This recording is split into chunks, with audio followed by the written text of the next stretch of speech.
Hey everyone, Candice here, and once again, a board game taught me about something super cool that I didn't know.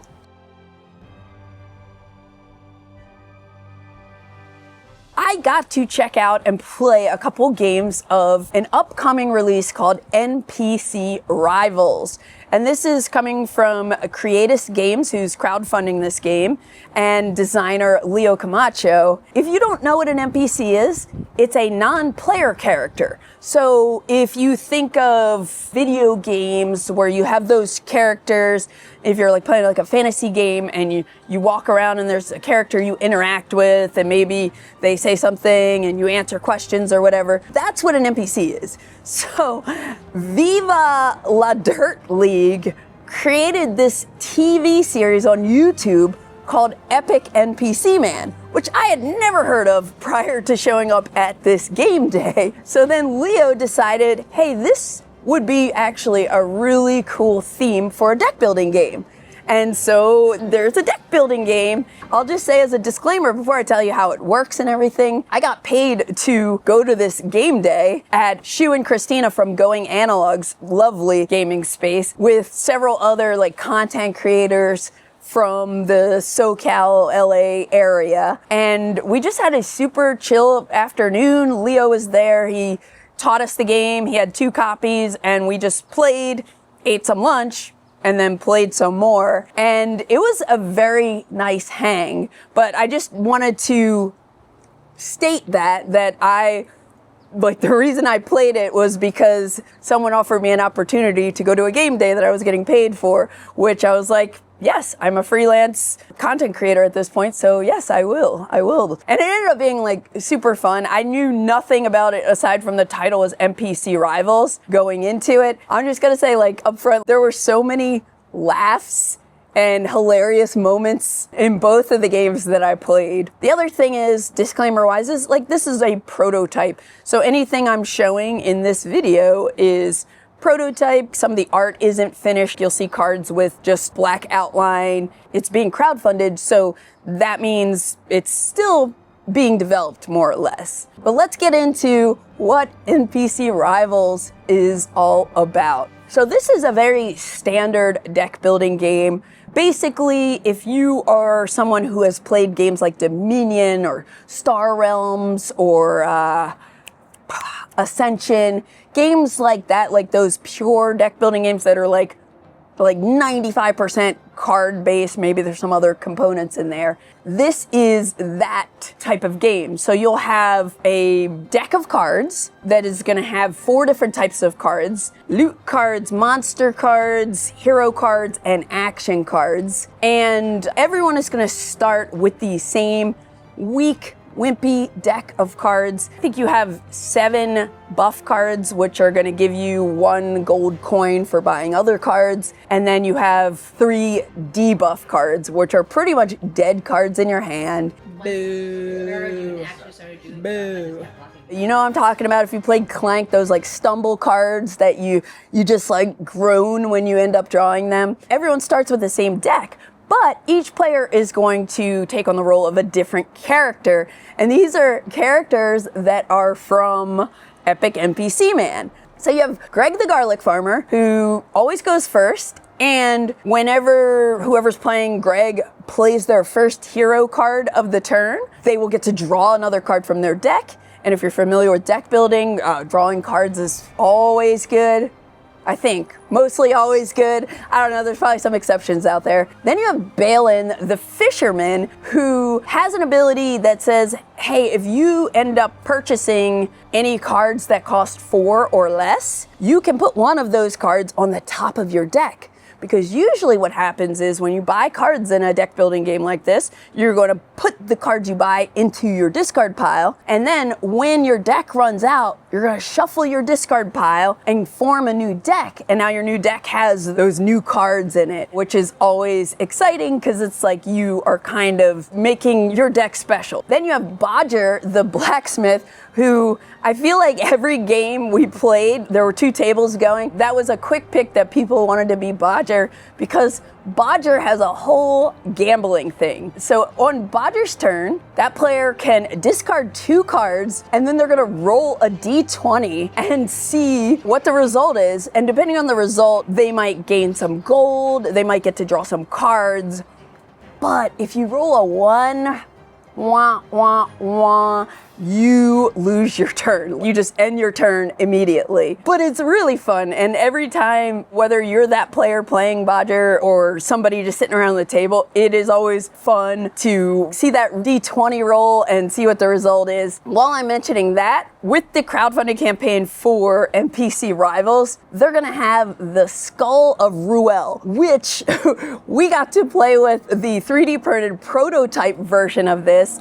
And it is this skull. I think the finished version is gonna be like gold, but it's basically gonna hold all the cards, like the deck of cards in there. So it's like storage. You could sit it on your shelf, but then the mouth of the skull opens and you roll a die in the eyeball. And so that in itself was like really, really funny and gave us lots of entertaining moments at the table. Back to the characters. So the last one that you have is Baradon, the High Sorcerer. And Baradon's ability is whenever they play a card with an attack ability and it successfully attacks at least one player, then they get to draw an extra card at the end of their turn. So each player is going to pick a character.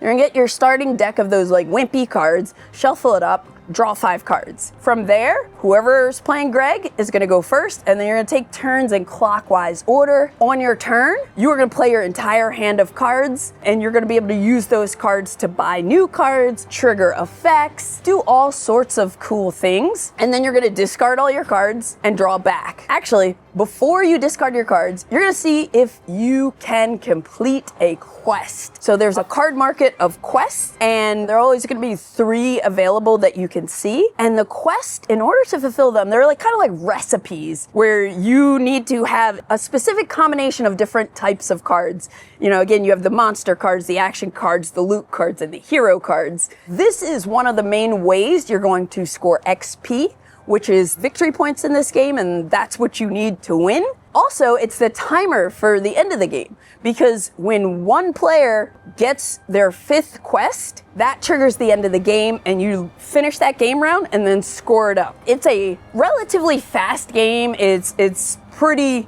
smooth. The turns were very, very snappy. One of the cool things is, like, again, in deck building games, it's really fun to kind of buy fun cards for your deck. These cards in this game, the quests and the different cards you buy for your deck, are hilarious. I am playing Trash Mob. It's not an attack though. Don't worry, it's not an attack. So even if you aren't familiar with Epic NPC Man, it's still funny. I was not familiar with Epic NPC Man when I played this.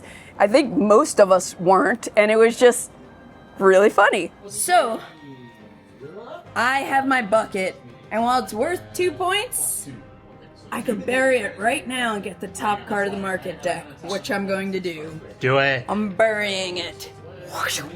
And then, oh, that's not the market deck. Here we go.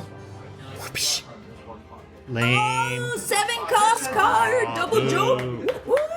So you're basically playing your cards, buying cards, triggering effects. Some of the effects you have, like I mentioned before, you have an attack effect. And when you play an attack, it's going to target all of the other players with some kind of effect. Like sometimes it'll make them discard a card. Sometimes you can take one of your junk cards and put it into another player's discard pile. Shout out to my boy Steve. I happen to make just enough to get my boy Steve again. People don't like Steve for some reason, but I love him. I love Steve. But players also have cards that can block attacks. Let's say it's my turn to play and I trigger some attack effect. Some people might block it.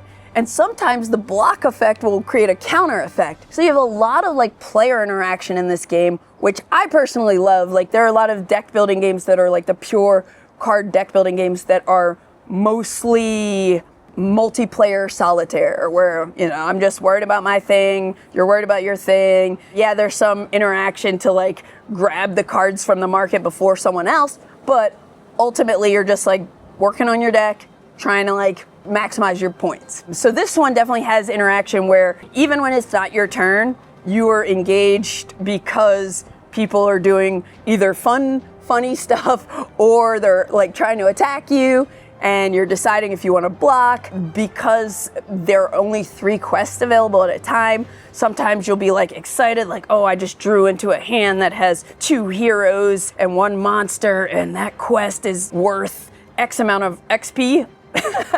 But then the player right before you ends up taking that quest, and you're like, no. It's light. Pretty much when Leo was teaching the rules, I don't think he realized at the time that most of us had deck building gaming experience, and it was almost like we didn't even need to teach because it's just like you do the deck building thing, you know? But again, the card effects and the interaction is a bit different, and the cards are very funny. Again, the game is going to end when one player completes their 5th quest, and then you play just till the end of the round, so everybody has an equal number of turns.